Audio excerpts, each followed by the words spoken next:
I never thought I'd marry a man I despised, but desperation leaves no room for pride. My younger sister, Layla, had been diagnosed with a rare heart condition. The surgery was expensive, far beyond what I could ever earn as a teacher. When the hospital handed me the bill, it felt like a death sentence, not for me, but for her. Then came Adrian Blackwell, ruthless, arrogant, and the son of the wealthiest family in town. He had pursued me before, flaunting his money and power, but I had rejected him each time. To me, he was a jerk who treated women like trophies. But when he heard of Layla's illness, he made me an offer: marry him, and he'd pay for her surgery in full. I hated him for using my sister's life as leverage. Yet as I stared at Layla lying weak and pale in the hospital bed, I knew I had no choice. My heart burned with resentment as I signed the marriage contract. On our wedding day, I didn't wear joy, I wore chains disguised as silk and lace. Adrian smirked through the ceremony, proud of his conquest, while I silently prayed for strength. Every vow I spoke felt like a lie, but every glance at Layla's hopeful smile reminded me why I endured it. I married a jerk, not for love, not for dreams, but to save the only person who truly mattered to me. And as Adrian squeezed my hand with a grip of possession, I swore to myself this was temporary. He may own my name, but he would never own my soul.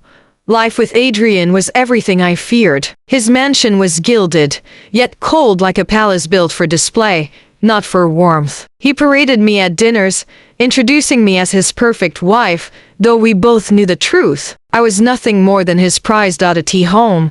He was controlling. He dictated what I wore, who I spoke to, even when I could see Layla. Though he had paid for her surgery, he reminded me often that her second round of treatment still depended on him. It was his way of tightening the chains around me.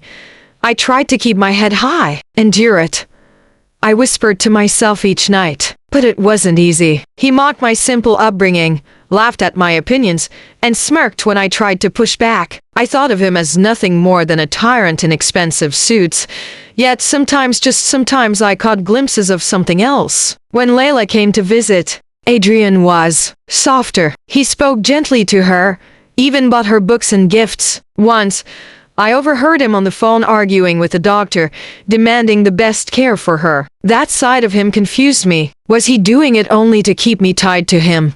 Or was there more? Still, at night, when the doors shut and I was left alone in his grand house, I reminded myself, this wasn't love. It was survival. But I began to notice something unsettling. His gaze lingered longer. His smirk turned into something more human. And though I swore to never let my heart waver, part of me wondered, who was the real Adrian Blackwell? One evening, after another tense dinner party, I confronted Adrian. "Why do you enjoy humiliating me in front of others?" I asked, trembling but firm. For the first time, he didn't smirk. His jaw tightened. "Because if I don't, they'll think I'm weak," he muttered. It was the first crack in his mask. I had always seen him as heartless, but in that moment, I saw a man battling shadows I didn't understand. I didn't know what haunted him, but I knew pride was his armor. Days passed, and Adrian began to show more contradictions. He still barked orders, still acted arrogant, but then he'd do something unexpected, like leave breakfast waiting for me, or quietly slip a blanket over me when I fell asleep on the couch. Once, I caught him staring at me when he thought I wasn't looking. His eyes weren't cold, then they were searching, almost vulnerable, but I refused to let myself believe it. I couldn't afford hope. Hope was dangerous. I reminded myself why I was there. Layla, she was recovering slowly but surely, and that was enough reason to endure anything. Yet the truth clawed at me. I wasn't just enduring Adrian anymore. I was noticing him. The way his laugh echoed when he let his guard down. The quiet way he carried guilt in his silence, and that terrified me more than his arrogance ever had, because falling for Adrian Blackwell was never part of the deal. The turning point came when Layla collapsed unexpectedly during a routine checkup. I rushed to the hospital in panic, only to find Adrian already there, shouting at the doctors. His face was pale, his hands trembling. He looked nothing like the smug man I married. When the doctor assured us She would recover. Adrian sagged against the wall with relief. Then he turned to me, his voice cracking. I can't lose her. I can't lose you. I froze. Those words weren't calculated, they spilled out raw, unguarded. For the first time, Adrian wasn't the jerk I thought he was. He was a man afraid of losing the only two people who had touched his stone heart. Later that night, he confessed the truth. His mother had died when he was young, and his father had drilled into him that weakness was unacceptable. Love, kindness, vulnerability, they were all signs of failure. So he built walls, becoming the ruthless man everyone feared.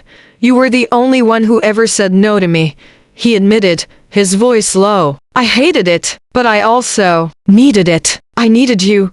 I didn't know what to say. My heart warred with my mind. I had married him out of sacrifice, not love. Yet the man before me wasn't the monster I once believed. He was broken, scarred, and desperately reaching for redemption.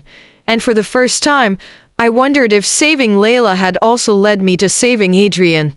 Months passed, and life changed in ways I never expected. Layla's health improved, and Adrian made sure she had every treatment and comfort she needed. She adored him now, calling him the brother she never had.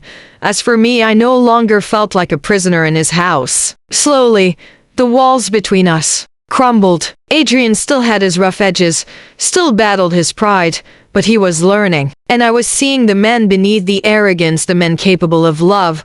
One evening, as we stood on the balcony watching the city lights, Adrian took my hand. I know I don't deserve you, he whispered, but I'll spend the rest of my life proving I can be the man you hoped for.